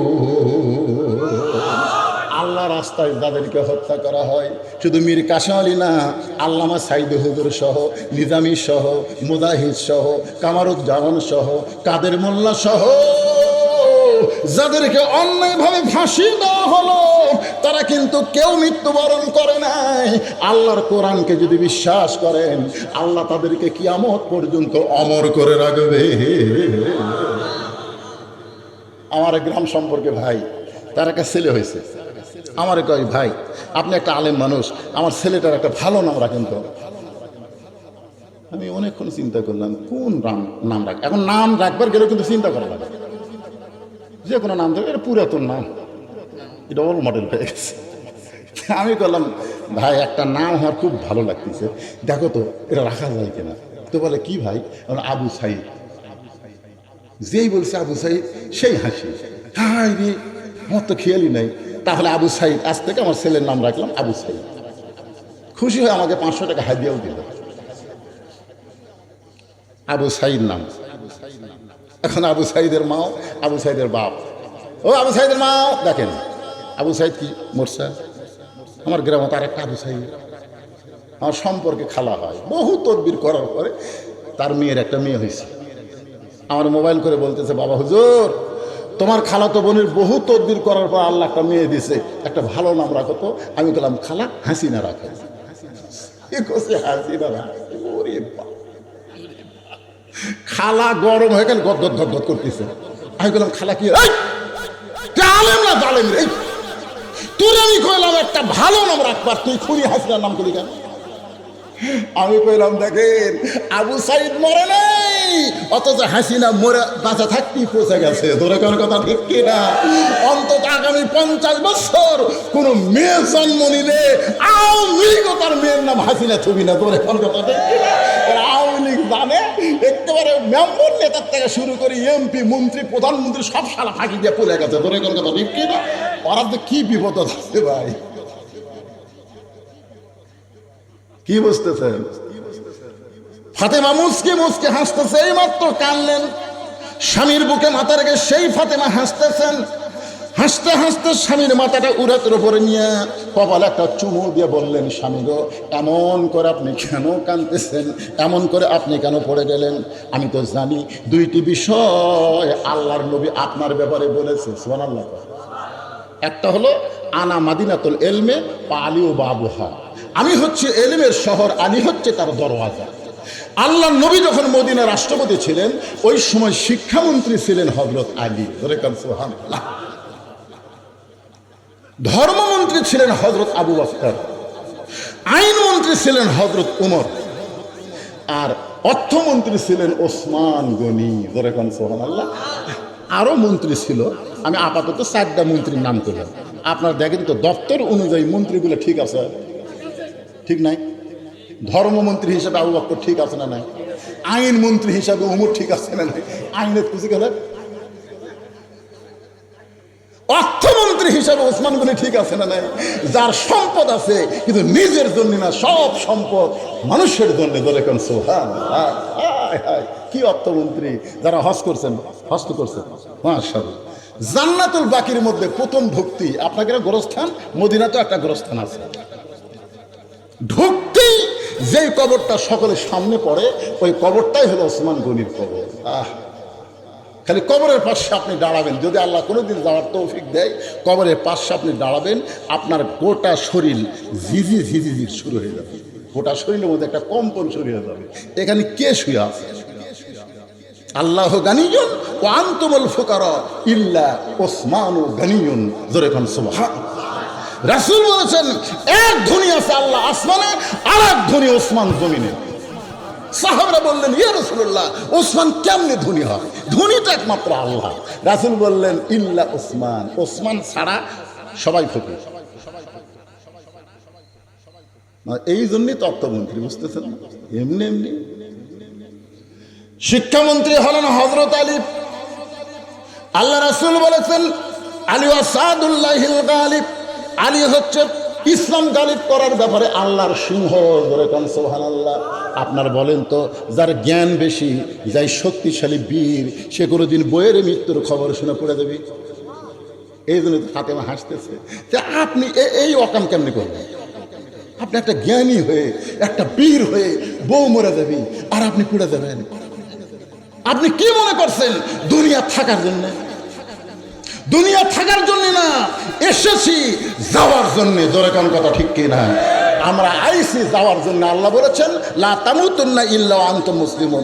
মরা তো লাগবেই রে ভাই, কিন্তু এই মরাটা যেন মুসলমান হয়ে মৃত্যু হয়। জোরে কোন কথা ঠিক? কথা বলেন, কথা বলেন। আপনি যতই 4তলা 5তলা বানান, ঘাড় কাট করে দেখেন, দেখেন দেখেন কি দেখতেছেন? 5তলার ভিত দিছি ভাই, 3তলা হচ্ছে, রড বার করে থুছি, আর 2টা তলা কমপ্লিট করলি শান্তি। আপনারা কোন তো ওর কান্দের ফেরেস্তা থাকবে, তবে ওর কান্দের ফেরেস্তা কবে আল্লাহ আমরা কি লেখবো? কেরামান কাতিবিনা ইয়ালামুনা মা তাফালুন। তুমি বলেছো তোমার 2 কান্দে 2 মোহরি, লিখিতেছেন ডায়েরি, দলিল দেখে রায় দিবে, টাকা পয়সার নারী হক নেই কারবার। মনের ঘরে তালা দিয়া, যদি পারেন সবাই বলেন কোরআনের গান। মনের ঘরে তালা দিয়া চাবি নিয়ে আসেন সাই, আমি অধম সাধ্য কি তার হুকুম ছাড়া বাইরে যাই। মনুরে পারাপারে থাকলে তারা সঙ্গে নিও গাড়ি ভাড়া, জবাবদিহি করতে হবে ধরলে টিকিট কালেক্টর। আমি পাপী তিনি জাবিন্দার, আসেন আমার মুক্তার, আসেন আমার ব্যারিস্টার, শেষ বিচারের হাইকোর্টেতে তিনি আমায় করবেন পার। আমি পাপী তিনি জাবিন্দার। কান্দের ফেরেশতারা বলতেছে পাগলা, ঘাড় কাত করে উপর দিকে না তাকে নিচের দিকে তাকা। তোর বাড়ি 5তলায় না, তোর বাড়ি হলো নিচতলায়। নিচতলা মানে 1তলা না, নিচতলা মানে তালারও নিচে, আন্ডারগ্রাউন্ড। কত বড়! নিজেরাই খনেন। আমার এলাকায় কেউ মরলি ওরাই 5 জন, গোটা গোরস্থানের কবর খোঁড়া 36, ওরা 5 জন। কেউ মরলি ওরাই 5 জন। যাই মরছে তার বাড়ির যাই, ভাই তোর বাপের খবর খুঁড়বার যাচ্ছি, আমাকে পাওনা দে। বলে কি পাওনা? 5 প্যাকেট সিগারেট আপাতত দে। 5 প্যাকেট সিগারেট আপাতত দে। তখন 5 প্যাকেট সিগারেট দেয়, ওরা 5 জন পকেটে নিয়ে চলে আসে গোরস্থানে কবর খুঁড়তে। যাই কবর দেখা দিচ্ছে উইও টানতিছে, যাই কোদাল মারতিছে উইও টানতিছে, যাই সমান করতেছে কর্মগত একটা ধরাচ্ছে, যাই মাটি তুলতেছে কর্মগত একটা। এখন 5টা সিগারেটের ধোঁয়ায় গোরস্থানের একটা ফেরেস্তাও গোরস্থানের নাই। সব ফেরেস্তা কবরস্থান ছাড়া সাইড গেছে। আল্লাহ বলে ফেরেশতা খবর কি? আপনি জানেন না আমরা দুর্গন্ধ সহ্য করতে পারি না। ওরা 5 জন যে হারে সিগারেট টানতেছে, ওই দুর্গন্ধে আমরা কেমনে যাই? আল্লাহ কয় তোরা তো সরে আসলো রে গোরস্থানের ফেরেশতা, কিন্তু আমার মনকে না কিনে তো অবস্থা খুবই খারাপ হবে। ঠিক কিনা ভাই? কবরত মাটি দিয়ে যখন চলে আসবি, আপনারা বলেন তো যে লোকটা বিড়ি খায়, ওই না থাকলে ওর ঘরত বিড়ি বিড়ি গন্ধায় কেনা, কথা কন না কেন? ওর বিছনার বিড়ি গন্ধ আছে না নাই? ওর কাপড় চোপড় সব বিড়ি বিড়ি গন্ধ। এখন 5টা লোক সিগারেট খাচ্ছে আর কবর খুঁড়িছে, কবরের কাঁচা মাটি ওই সিগারেটের গন্ধ, বুঝলেন? এখন মুনকিন নাকি ফেরেশতা ঢুকেই কি বুঝবেন? ফেরেশতার দুর্গন্ধ সহ্য, কথা কন না কেন? সহ্য করতে পারবি তো? ঢোকা তো লাগবে আল্লাহর আইন। এখন নাক ধরে আর মাথা চুল ধরে ওঠ ওঠ কি বলতেছে? আপনার কে ভাই? মুনকিন নাকি? তো প্রশ্ন করা বাদ দে, আমাকে তুললেন কেন? তোলার কারণ হলো তোর কবর করলো কোন শালা? এই তোর কবর কোন শালা খুলছে? দুনিয়ার বাড়ি বানাবার গেলে তুই ভালো মিস্ত্রি খুঁজিস, কোন মিস্ত্রি বাড়ি বানালে বাড়ি বেশি দিন টিকবে। আর দুনিয়ার কবর খুললে যেই কবরে তোকে 50,000 বছর থাকা লাগবে, সেই কবর ভালো মিস্ত্রি তুই পাসনি। তুই 5টা নামাজিক দিয়া তোর কবর খোলা পারিস নি কেন? বেনামাজি তোর কবর খুললো, জানাজা না পেলে কি রাগ? আমরা এত কষ্ট করে কবর খুঁড়ছি, আমরা জানাজা পড়বো না? তুই ফজর পড়ছো, কথা নেই। জোহরের পরে জানাজা হবি, ওই জোহর বাদ দিয়ে জানাজা পাইনি। হুজুর কি আপনি বুঝবেন না যে কবর খুঁড়ে আমরা গোসল করে আসতেছি, এই সময়টা দিবেন না? আপনি জানাজা পড়ালেন, হুজুর জোর হাত করে বলতে ভাই আমার ভুল হয়ে গেছে, আমি সাইড থেকে বললাম কে রে জোহর জোর পড়ছো? না, তুই জোহর পড়িস নি, তুই জানাজা পড়ে কি করবি? কিন্তু যেদিন ডাক পড়িবে কবর মাঝে যাইতে, জোগাড় কিছু করছো বন্ধু তার মাঝে বিছাইতে। ডানে কবর বামে কবর, ডানে কবর বামে কবর, নিচে কবর আছে যে, ওপর দিকে চাইয়া দেখো বাঁশের ছাউনি দিছে কে। এমন আজাব দিবে রে ভাই কবরের ওই মাটিতে, গলা ফেটে রক্ত ঝরবে চিৎকারের ওই চোটেতে। ওগো স্বামী, এমন করে আপনি কাঁদবেন না। এই দুনিয়া থাকার জায়গা না, আসলে যাইতে হবে। আপনি যদি এমন দুর্বল হয়ে যান, তাহলে আমার 3টা চাওয়া পুরা কে করবে? আমি যখন মরে যাব, আমার 3টা চাওয়া আপনাকে পুরা করা লাগবে। আলী কান্দের বলে ফাতেমা, দুনিয়ার জীবনে গরিব ছিলাম বলে তুমি কিছুই চাইলা না, আর মরার পরে তুমি কি চাইবা ফাতেমা? ফাতেমা চোখের পানি বের করে বলতেছে, আমার 3টা চাওয়ার মধ্যে একটা চাওয়া হলো রাতের বেলা পর্দার মধ্যে মৃত্যুবরণ করব। আমাকে রাতের বেলায় পর্দার সাথে দাফন করা লাগবে। আমি রাতের বেলা মরব, দিনের বেলা আমাকে দাফন করবেন, এটা চলবে না। আমার চাওয়া হলো রাতের বেলায় আমাকে দাফন করা লাগবে। আমার 2 নম্বর চাওয়া হলো আমার কোনো জানাজার ব্যবস্থা করা লাগবে না। আমার 3 নম্বর চাওয়া হলো আমার লাশটা খাটনিতে তুলবেন না। আলী বলতেছে, পাগলি নাকি তুমি? নবীর কলিজার টুকরা, তোমার মৃত্যুর খবর শুনলে হাজার হাজার মানুষ তোমার জন্য জানাজায় শামিল হবে। তুমি চাও না হাজার হাজার মানুষ দোয়া করুক? ফাতেমা বলতেছে, মেয়েদের জন্যে হাজার হাজার মানুষের দোয়ার দরকার নাই। লক্ষ লক্ষ মানুষ যদি দোয়া করে ফাতেমা ভালো, আর আপনি যদি খালি বলেন ফাতেমা খারাপ, আমার সব শেষ। আর দুনিয়ার সমস্ত মানুষ যদি বলে ফাতেমা খারাপ, আর আপনি যদি বলেন আমার ফাতেমা ভালো, আল্লাহ খুশি হয়ে জান্নাতের 8টা দরজা খুলে দিল। ধরে গেছে, বউ ভালো হওয়া লাগবে স্বামীর কাছে, স্বামীর কাছে। আর আমাদের গুলা লব উল্টা কি কয়, খালি তুমি আমার দেখবার পারো না, খালি তুমি। পাড়ার যা খুঁজে দেখো, আমার বিরুদ্ধে একটাও নেই। রে মেয়া, পাড়ার লোক তো ভালো করে, তাহলে তুই তো বেপরদা। কারণ বেপরদা নারী যারা, সমস্ত মানুষ তাদেরকে দেখছে, তারা বলতে পারে অমুকের বউ কেমন। ধরে কথা কন না কেন, কথা কন না কেন? আজকে 4-5 জন ছেলে একত্র হলি, কেরে আমাকে বন্ধু বান্ধবের মধ্যে তারা বিয়ে করলো, কার বউ সবচেয়ে সুন্দরী? ওরা গল্প করতেছে। তখন বলতেছে ওই যে রকেট, একজন নাম রকেটই জিতেছে রে। সারা আরাম 5 হুন্ডাও পাচ্ছে, বউটা সুন্দরী। আচ্ছা, ওর বউ সুন্দরী, তোরা কেন দেখলি? মারা গেল, ওই বিয়ে করেছে, সবাইকে দেখাইছে। আর দায়ুসুল লা ইয়াদখুলুল জান্নাহ, দায়ুস কোনোদিন জান্নাতে পাবে না। দুনিয়ার কোনো মানুষ যদি বলতে পারে অমুকের বউ সুন্দর, সে হলো দায়ুস, সে কোনোদিন জান্নাতে যাবে না। দায়ুস কোনো পুরুষ না, দায়ুস কোনো নারী না, দায়ুস হলো ওই সকল পুরুষ যার অধীনে নারীরা পর্দা করে না। তাহলে আপনার অধীনে আপনার বউ আছে না নাই? ফাতেমা কান্দের বলে, স্বামী গো, আমার লাশটা খাটনিতে তুলবেন না, কারণ আমি মরে গেলে 4 জন পুরুষ মানুষ লাশ কান্দে নেওয়া লাগবে। আমি আপাতত হিসাব করে দেখলাম 4 জন পুরুষ আমার দুনিয়াতে নাই। আমার বাবা যদি দুনিয়াতে জীবিত থাকতো, তাহলে মরা মেয়ের লাশের খাটনি বাবা কান্দে নিবার পারতো। আমার হাসান হোসেন যদি জীবিত থাকতো, মায়ের লাশের খাটনি কান্দে নিবার পারতো। কিন্তু 6 মাস আগে, মাত্র 6 মাস আগে আমার বাবা দুনিয়া থেকে বিদায় নিয়েছে। আমার হাসান হোসেন এত ছোট, এরা মায়ের খাটলে কান্দে নিবার পারবেন না। আপনি তো জানেন আমি খুব ওজনের নই। আমার লাশটা কান্দে করে ওই জান্নাতুল বাকির পূর্ব কোণায় সবুজ রঙের একটা বাতি জ্বলতেছে, ওই বাতি বরাবর আমাকে দাফন করবেন। আমার কবর খুঁড়তে যদি কষ্ট হয়, আপনার একান্ত বন্ধু যদি কেউ থাকে দুনিয়ায়, তার একটু বলবেন সে যেন গোপনে ফাতেমার কবরটা খনন করে দেয়, দুনিয়ার কোনো মানুষকে যেন কবরের খবর না জানায়। কিতাবের মধ্যে যেটা পাওয়া গেছে, নাম হলো আবু যার গিফারি। গভীর রাত্রে ফাতেমার কবর খুঁড়তে গিয়ে হঠাৎ আবেগে, অনেক সময় মানুষের বিবেক থাকে না, আবেগে বলতে তো কবর রে, দিনের বেলায় কবর না খুঁড়ে রাতের অন্ধকারে কবর খোঁড়ার কারণ কি জানিস? তোর মধ্যে এমন একজন মহিষী নারীকে দাফন করা হবে যার বাবা আল্লাহর নবী, যেই নবী ফাতেমাকে মা বলে সম্মান করেছে।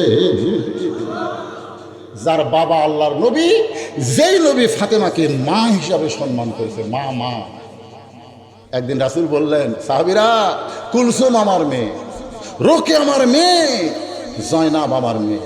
হাসান হোসেন 2 ভাই নানার 2 পাশে বসে আছে। 3বার নবী বলতেছেন, কুলসুম আমার মেয়ে, রোকে আমার মেয়ে, জয়নাব আমার মেয়ে।